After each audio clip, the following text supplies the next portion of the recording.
Hello and welcome to Boomer Live once again, ladies and gentlemen. And here we are live right before a mega clash between India and South Africa.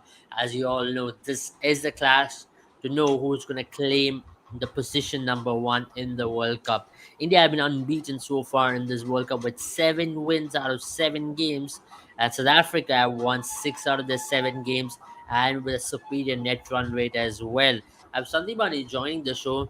Today also we celebrate the greatest player of this generation's birthday, Virat Kohli. He turns 35. I mean, what moment for him to play in Eden Gardens. Sanibani will be witnessing this in a few minutes' time, rather, where he'll be seeing one of the biggest receptions or arousal for Virat Kohli today in Eden Gardens. But let's just talk about this game, Sandeepani. What a big game, what a big occasion, and for Virat Kohli as well. How excited are you for this game to just go out there and watch it? Yeah, I'm absolutely stoked. I'm trying to conserve my energy for the game, but I've been really excited for this clash for quite some time now, and I think it's a huge game in the context of the World Cup as well. uh, because Virat Kohli's birthday, the team which wins is going to take the pole position. If South Africa wins it with the superior net run rate, I think it is going to be very hard for India to catch up with South Africa in that points table.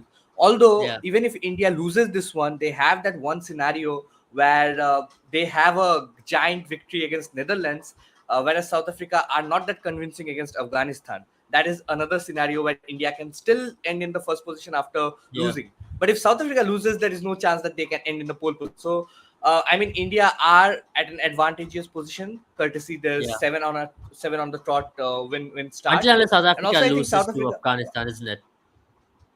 Yeah, and I think South Africa losing to Afghanistan is going to be a whole different segment altogether. If South Africa wins today, it is going to start a new chapter itself. And South Africa versus Afghanistan suddenly becomes an all important clash because of the first position.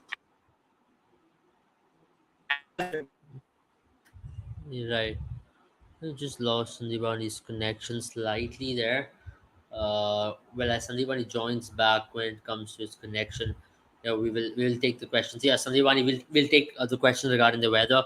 But just talking about this whole point over here, let's just be honest. Let's the way in which how things have gone so far in this tournament for both the teams. I think we have to be very honest that South Africa have come into this tournament with a plan. Number one, the plan to really bat teams out. So for India today, the biggest thing will be how India would tackle that. Whether India would want to go out there and bowl first and put South Africa to bat and see whether India can chase it or not, or will India choose to bat first, and as they've been doing in the last couple of matches, come under the lights, put South Africa under pressure. Now that's going to be biggest test for India today as to how they are going to be prepared for today's game. Sandipani is back. Sandipani, we have a question on the weather. How is the weather over there, Sandipani? And do you see a full game I, happening? I think so. I think so far so good. It's a bit sunny on the sunny side. Yes, there is a bit of humidity, but it has decreased from last night. I think last night we had a very humid or a ideal Kolkata weather in the evening where you perspirate a lot. Uh, and if we have that today as well, I think the dew is going to set in real early, and it is going to be a lot easier to bat second. It is going to follow the same template that the Pakistan versus Bangladesh game followed. There will be some reverse swing on offer as well in the first innings as well. So I don't know how much South Africa's approach of batting teams out of the game will work in this scenario, but I think that is their best shot because I don't see this South African team trying to chase. Uh, but I think that would have been the wise choice. I think anybody that wins the toss should bowl first today. Looking But is into there the any chance conditions of as well, rain a there? little bit of Because shower. there was a lot of Yeah, rumors regarding rain. yeah. I think there has been some showers day before yesterday and yesterday as well. I mean, they were just passing showers or basically just drizzles. So I think I hope that there won't be anything too severe. It does not look like that. We have will have overcast conditions uh, at some point of time during the game. But I hope even if shower comes, it's a early shower or it's just a passing shower, and we have good ground facilities at the Eden Gardens as well. So I hope to see a full game. Having said that, there may be some chances of rain, and hence I think the toss becomes all that more important, because anybody winning the toss should look to bowl first, with Absolutely. I mean, keeping that's a good everything point. into mind. Yeah. Absolutely. I mean, ball first, South Africa would still want to back their strength, isn't it, at this point, as to batting first. And how do you think that is going to really work in a pitch like Eden Gardens, for the reason that, as you mentioned, in the Bangladesh versus Pakistan game was a clear indication where chasing is much easier in Eden Gardens, and historically as well, if you look in the recent past, in the T20 games, not the one days, chasing has been much better because the ball does come onto the bat much, in a better way under lights. And in Kolkata, it does get dark very early on because it's in the eastern side of the country. Yeah, So you can expect darkness or the sun to set around 5:30 or 5:20 around that time. And then you're going to see complete lights by 5:30. By the time you're coming in for second innings, it's more or less batting under the lights, and like you're going to bat on 7:30 or 8. exactly. And I mean, you're perfect on that point, that the darkness sets in real early. We saw in one of those games, I think it was Bangladesh versus Pakistan, where it became dark, or the dusk came in at around 5 p.m., which is quite early. And I mean, this is autumn in Kolkata. Autumns, you usually tend to see uh, getting early evenings, and getting dark real soon. So I think that is another thing that will assist batters under lights. Having said that, I think I don't see this. I haven't seen the pitch yet, so I don't really know. But I don't think it is going to be a low scoring game. I think after getting used in the Bangladesh versus Pakistan game and the Bangladesh versus Netherlands game, it is going to be a bit easier to bat on, even in the first innings. But then again, keeping into mind chances of rain and the dew setting in early, it is wiser to bat second.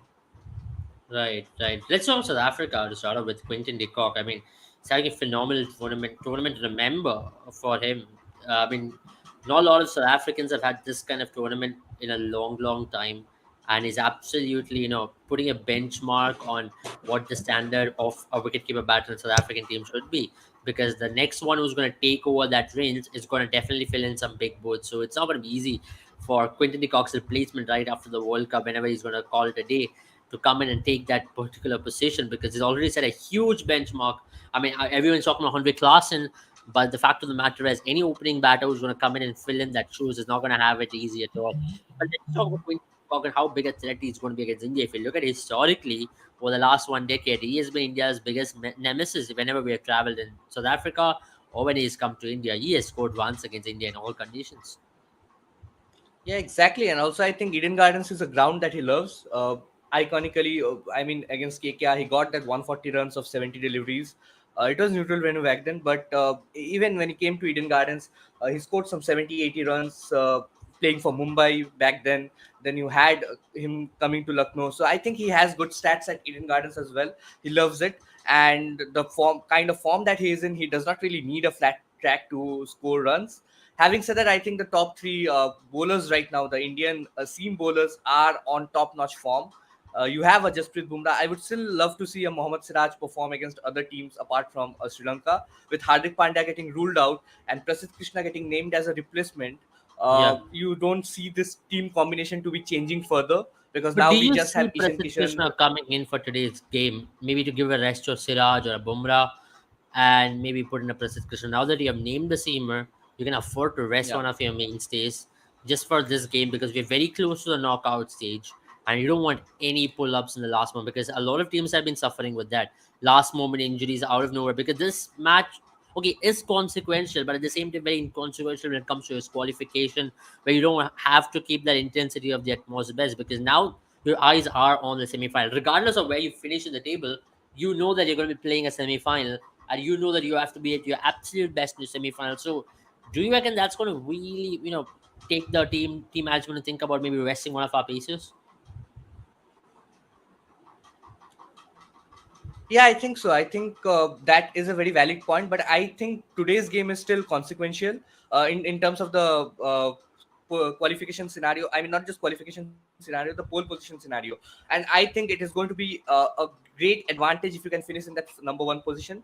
Because if you compare the other teams, the team which is going to finish fourth, it's either going to be New Zealand or Pakistan or Afghanistan. And I think New Zealand are on that sort of a spell where they have lost four on the trot. Pakistan does not look settled in any way either. It's just that Fakhar Zaman is performing. The bowlers were absolutely dropped in the last game. And even Afghanistan, you would rather have a face in Afghanistan over an Australia any day of the week. So I think today's game is still consequential, and they are going to stick to the same side that they fielded against Sri Lanka.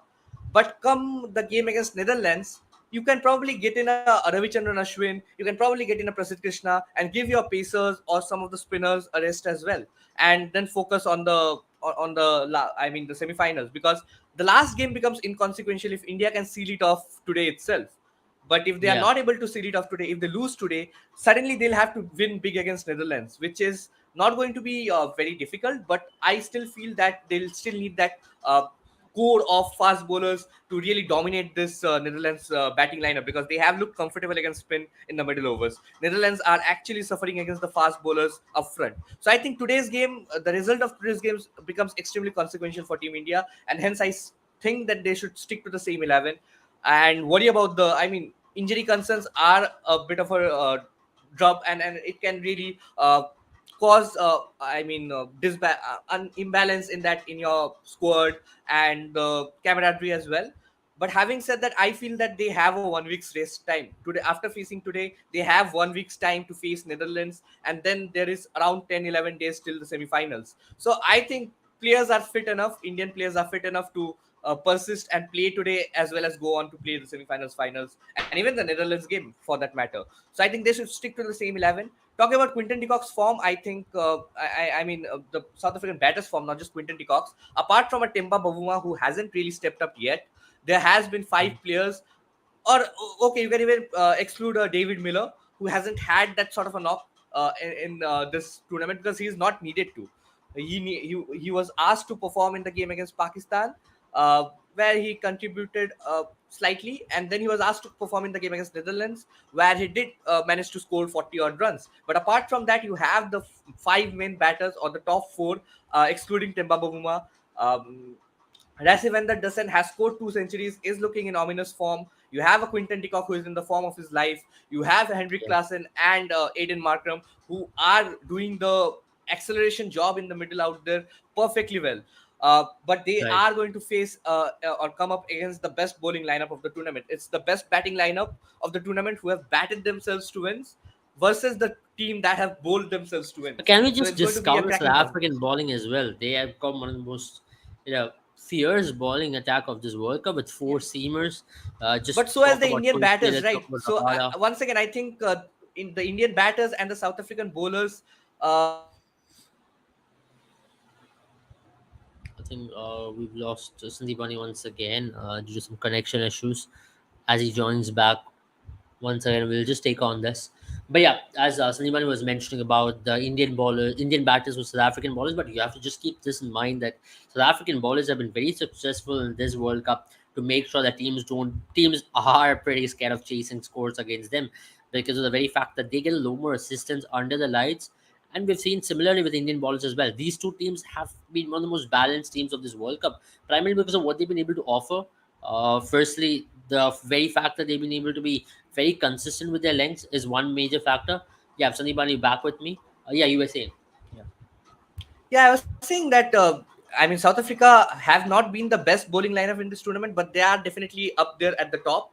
Similarly, the Indian batters have not been the best batters in this tournament, but they are somewhere in the top. You can't discount a Marco Janssen, a Gerard Coetzee who have been brilliant, assisted by their main wicket taking. The bowler who had taken the most number of wickets over the past 2.5 years for South Africa and any franchise that he played. Kagiso Rabada is there. You have a Keshav Maharaj and probably a Tabriz Shamsi as well to support you. But in the Indian front as well, you have Virat Kohli, Rohit Sharma, who are in ominous form. I don't think Rohit Sharma is going to, be very disheartened with the way he got out against Sri Lanka, because I think it was a Jaffa of a delivery. It was a slower delivery bowled in the first over, with something which you don't expect from a Madhushanka or Yeah. a pacer coming in the first Yeah. over. And Hmm. Shreyas Iyer has gotten going as well. KL Rahul has been really consistent at number five. So and Shubman Gill got that important 92 to get his World Cup campaign going, because before that I think he had some 105-10 runs in 5 innings. So that 92 is going to do him a whole lot of good. And hopefully I think as we go further in the tournament, and today is as well, we'll get to see the batters come to the fore as well, because I don't see the bowlers getting too much assistance. Okay, the pacers will get some reverse swing towards the later half of the innings, and you'll have some spice in the pitch in the first few overs as well. But a very uncharacteristic thing, there will be turn for the spinners, but a very uncharacteristic thing that we have seen in the Eden Gardens so far is that the spinners haven't really picked up a lot of wickets in the last two games that has been played. They have been economical. There has been some turn on offer, but if you're talking about quality spin playing sides, you have Quinton de Kock, probably Heinrich Klaas and Aiden Markram, who are very good players of spin. The Indian team, the entire top order is a very good player of are very good players of spin. So I don't see that changing too much. I feel that if you can just play out the spinners, the batters can just take center stage and just dominate the game. I think I expect a 300 350 pitch, this to be a 300 350 pitch. Yeah, I agree with that. Marco Jansen was Rohit Sharma. I mean, let's just talk about Marco Jansen's ability to pick up wickets consistently in the power play. I mean, he's been one of the bowlers of the power plays in this World Cup. The way in which he's picked up top order wickets so consistently in this World Cup is something to talk about. I reckon that's going to be a challenge for Rohit Sharma because he's not been troubled by a left arm seamer so far in this World Cup. Till that Madhushanka ball which just cut it away, that beautiful off cutter which had ball to Rohit Sharma.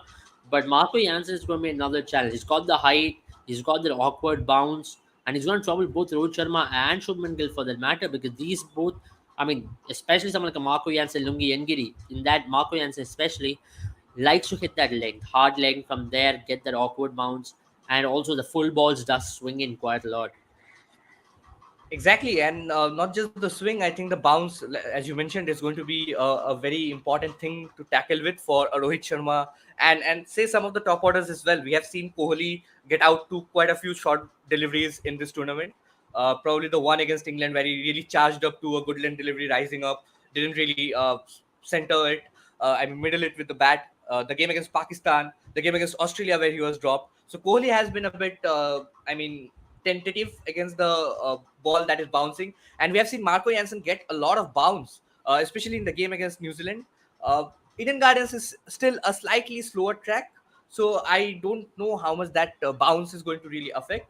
But if we are going to see what we saw in the game between Bangladesh and Pakistan, then I think there is enough consistent bounce in offering for the seamers, and something that Marco Jansen, bowlers like Kagiso Rabada are going to absolutely love, even as Gerald Coezer is going to absolutely love. And they have troubled players like Virat Kohli as well. Rohit Sharma loves to play the pull shot. He has mentioned it in an interview that pull is his favorite shot, but it's also his, I mean, most I mean, he gets mostly dismissed to the short delivery, trying to pull shots or trying to hook it out of the path. He gets caught in deep mid wicket or say a deep square leg, a deep fine leg as well. So I think the plan will be simple in the power plays to, I mean, surprise him with the bouncer. Don't bowl it too often. Keep it in the good length. Keep it in places where the ball is swinging for a Shubman Gill. And then for Rohit Sharma, you can probably tempt him with one or two of the bouncers because Rohit Sharma is going to take it on short boundaries. It is going to be difficult to contain Rohit Sharma. But then again, we have seen the missed pull shots or the missed hook shots getting carried to a deep mid wicket or a deep square leg. Having said that, Rohit Sharma, this is Eden Gardens is one of Rohit Sharma's most favorite stadiums to play cricket on. So I think the opposition, if Rohit can somehow play on till the first 5 or 6 overs, and India does not lose a wicket. Rohit Sharma's start is going to be really crucial for India today. No matter what they are chasing, no matter if they are setting a target, the start is very important because we saw that India, when they have lost Rohit Sharma early, hasn't really done well in this tournament. You talk about the game Mhm. versus Australia, they were 2 for 3. You talk about the game versus England, they were 40 for 3. Rohit Sharma was there on one hand, and If hence you he look, sort a of couple of set the occasions we pace. went on to do well as well. I mean, I don't think Rohit Sharma has I been mean, but if you solely. talk about, if you talk about the last game as well, Rohit Sharma got out Last game, cheaply. yeah, We we did did well. well. We scored We did well. 358. We got a 189 run partnership, but things would have been different if Shubman Gill and Virat Yeah, Kohli but would have I been caught don't early on. think we have had that heavy reliance on Rohit Sharma or Virat No, Kohli. I think we I are mean, dependent on Rohit Sharma for a good start. We are yeah, dependent on Rohit we Sharma for a good start definitely when Rohit Sharma gives us the start, it's not, there's nothing like it, to be very honest. I mean, he totally because takes the Abel, game away.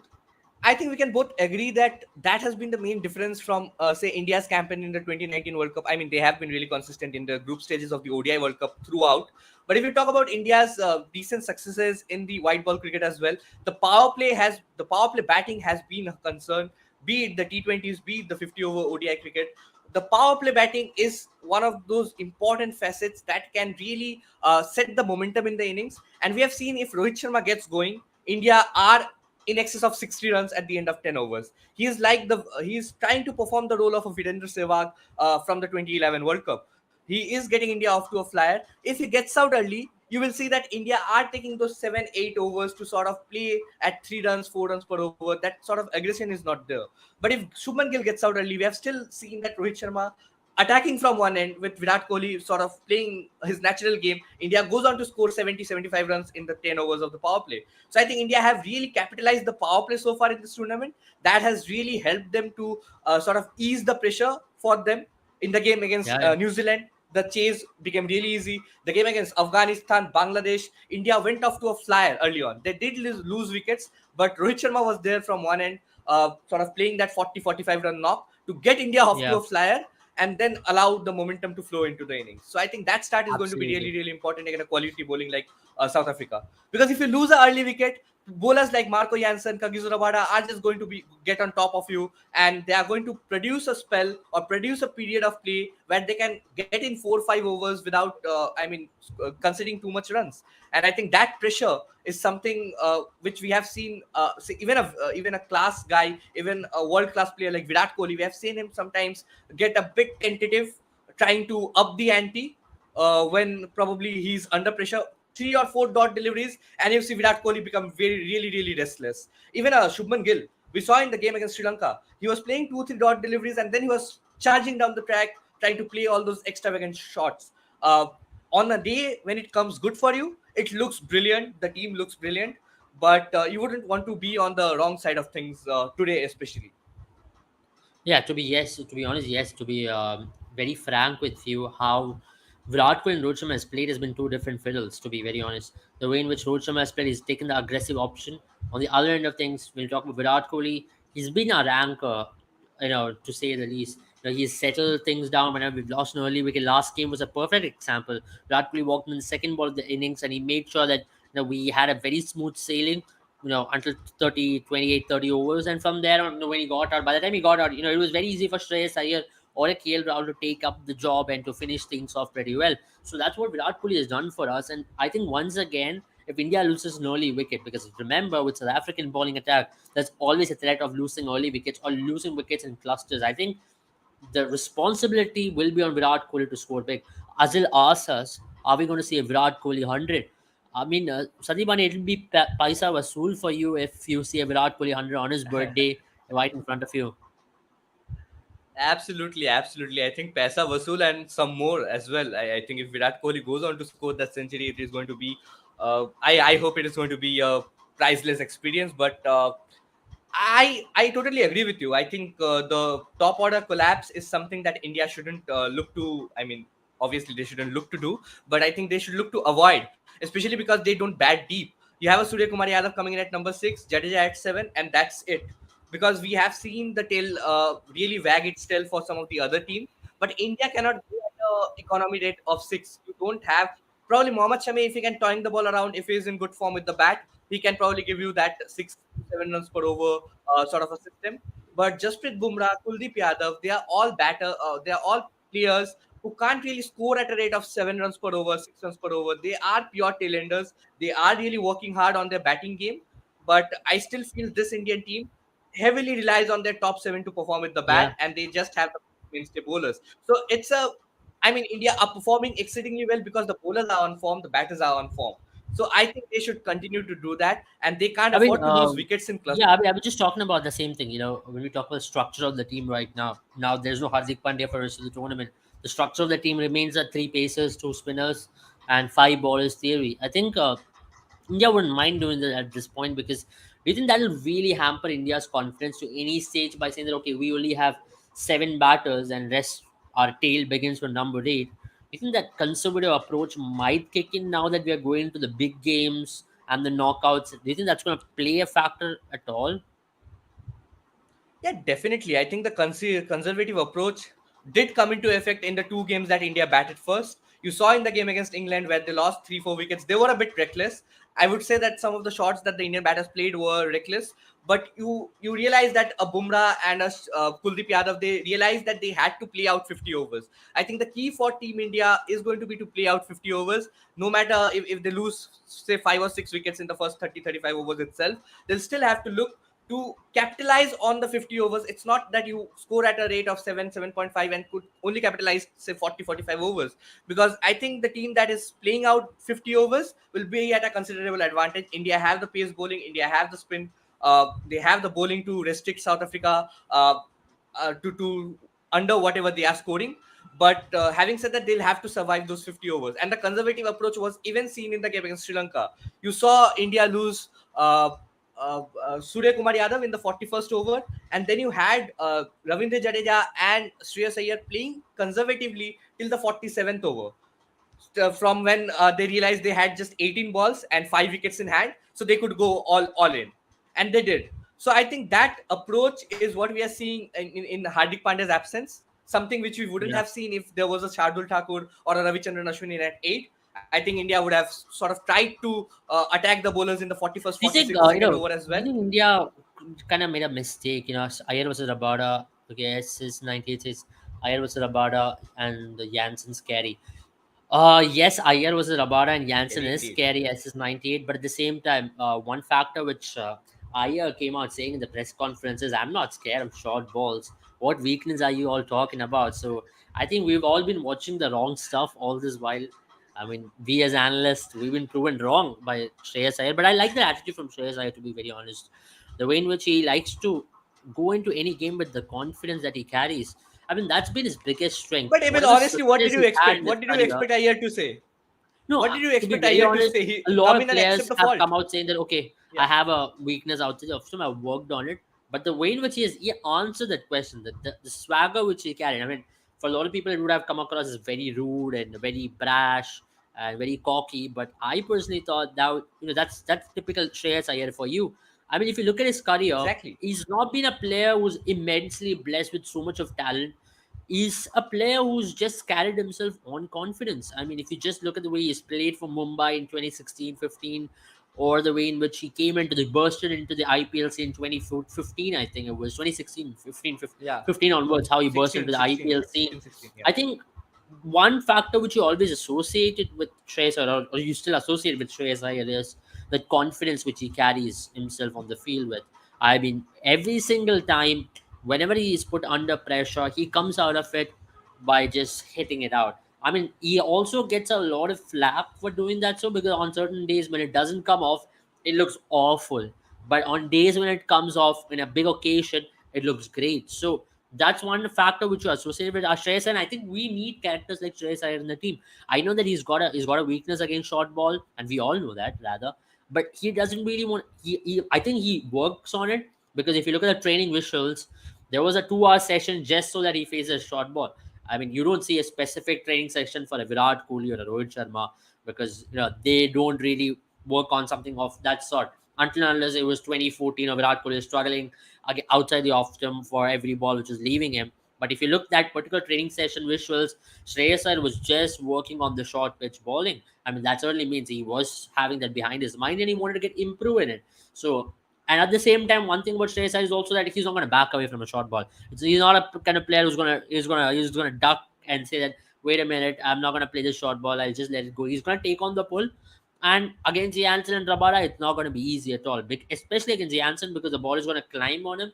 And Rabada, he'll have to tackle the pace. If you look at the way in which South Africa ball against New Zealand, they targeted the short ball. I think more than Jansen and Rabada, we're forgetting one ball. That's Gerald Coitze. If you look at his dismissals throughout this World Cup, it's all in short balls, because he's a very skilly bowler.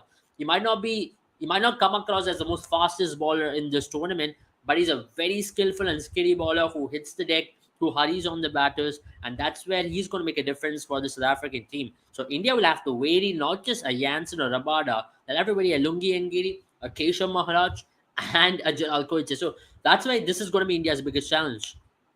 Uh, Kohli chasing 100 against Rabada and so on a birthday, make it happen. Yeah, we all want that to happen, isn't it?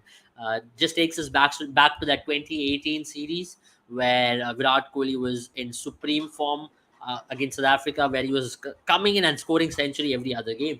The 2018 series, I was just talking about that, where S98 just mentioned about Kohli chasing 100 against Rabat. If you remember 2018 series, it was just Virat Kohli show in South Africa, where Kuldeep Yadav and Chahal used to just ball out South Africa, and at the other end, you just saw Virat Kohli coming in and scoring runs for fun. I think Sandeep is facing some issue there with his network, but either way, as he joins back once again, we'll talk about that. But more than all of this, the biggest occasion, the eyes will also be on the very factor that how is Quinton de Kock going to be contained. I think we had a question as well. Bumrah should take Quinton de Kock. I think it has to come down to that. It's going to be Bumrah, Shami versus Quinton de Kock. Remember, once Quinton de Kock gets off a flyer where he gets off to 30, 40, 50, he's only scored 100 in this World Cup. He's not gotten off to mere scores. Either he gets out in the first 5 overs or he goes on to score big. So you'll have to contain Quinton de Kock because he is going to be holding the aces or holding the key for South Africa's success.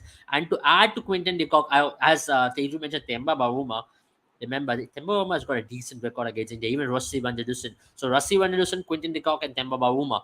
I think more than Temba Bavuma, Rossi van der Dussen. He's been spectacular from because of Quinton de Kock and all the praise in Quinton de Kock and Honvik class. And we're not talking about Rossi van der Dussen enough.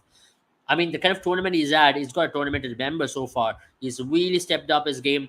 And I think Rossi van der Dussen will be as important a wicket as anybody in that South African team, more than anybody else. And I think the matchup for Rossi van der Dussen is also going to be how he plays our Indian seamers. If you look in the Test series in South Africa, you saw Mohammad Shami troubling him quite a bit. So will Mohammad Shami be the one who's going to trouble him? Because he is someone who fancies sweep shot against spin. So I see him sweep Kuldeep Yadav a lot, or he will try to sweep Jadeja a lot.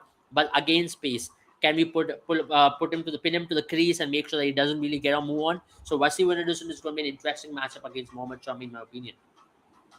Yeah, exactly, and also not just Mohammad Shami. I think he'll be a very interesting matchup against Ravindra Jadeja or Kuldeep Yadav. He's a very good player of spin, but we did see him really struggle against the Indian team back in the 2019 World Cup as well.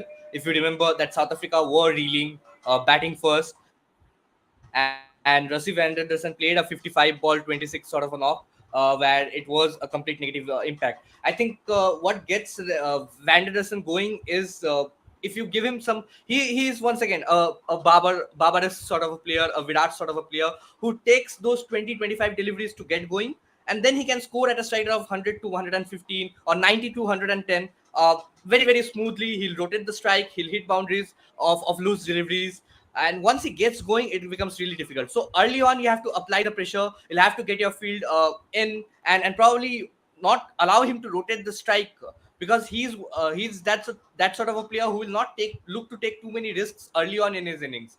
So if you can really trap him in his crease, like employ the Mohammad Shami strategy as well, that is going to work as well, I think. Anyway, uh, to sort of prevent the South African team from taking the game away with the bat, you'll have to really control the partnerships out there, because we have seen whenever South Absolutely. Africa has lost a wicket early on, the Yeah. second wicket partnership has gone on for say 100 runs to set up a really good partnership with I think we've just lost Sandeep again and again. I think we've faced some connection issue with Sandeep because I mean, yeah, Sandeep is back. So Sandeep, I got the point. I think we will end the stream yeah, right here because you are also rushing for the game. You have to be there in the ground. absolutely. Hopefully, we can get some visuals outside the stadium. When once you're there, just give us a message, and we'll try to go live as much as possible. And we'll try to get in all the updates from the ground Hopefully, today. but looking at the jam trackers and everything, I don't think that a live is going to be feasible at Yeah, any let's point see near the how it ground. works. Maybe outside the stadium or however, we'll try to get as much visuals as possible. And with Sandeep Mani's connection in the CAB, maybe something with Virat Kohli as well. Let's see. That's something which Maybe you we see are me just climbing talking. Saurav Ganguly's back at one point. You Yeah, can see yeah. me climbing at his back As and I giving the mentioned, bell. Sandeep is ringing the bell today for the Eden Gardens before the game starts. So if everything goes well, you'll see Sandeep on the TV. Just give us all a wave, Sandeep today, and have a good game. Have a good game, all Absolutely, of yeah. you, and see you You all will see in me the donning the Indian flag and the Indian jersey. absolutely. I think when once Sandeepan is there on the field, you can see the camera will be on him. Cameraman will be focusing on him today. Absolutely. All right, that's it. Thank you, guys, once again. If you have already downloaded our app, download our app. The link is in the description. Get onto our app, check out our shop feature, and buy some exclusive groceries and other items on the shop where you can earn boomer coins. Later on, you can use those boomer coins in playing a premium contest where you can win prizes worth up to 5,000 dirhams. So this World Cup, do not miss out on a chance. In today's India game, so you are gonna get some bigger prizes as well. Check out our predictor feature as well. If South Africa are batting first, how many runs are they going to score? If India are batting first, how many runs are they going to score? And at the same time, how many wickets are both the teams are going to pick, and how many sixers will be hit in this game? You can predict all of this, and you can win a lot of prizes doing this. So thank you, Sunny Money, once again. Thank you all for joining us, and have a good game, all of you. Bye bye.